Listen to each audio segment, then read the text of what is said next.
Mapagpalang araw po, ito po ang inyong lingkod, Pastor Police Major Jonas A. Lozano. Ikaw ba ay nanghihina na dahil sa dami ng problema at pagsubok sa buhay? Kapatid, sabi sa James chapter 1 verse 12, "Blessed is the one who perseveres under trial, because having stood the test, that person will receive the crown of life that God has promised to those who love Him." This verse reminds us that trials are not meant to break us, but to refine us.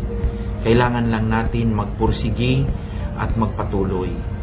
Kasama natin ang Diyos.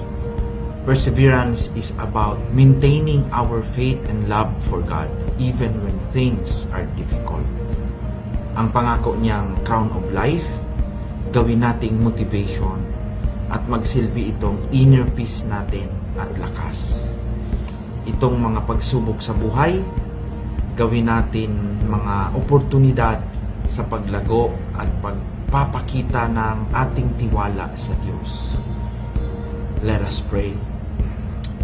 Heavenly Father, thank you for your promise. Help us to persevere through our trials with faith and love in our hearts. We ask for your guidance and peace as we navigate the difficulties in our lives. In Jesus' name we pray. Amen.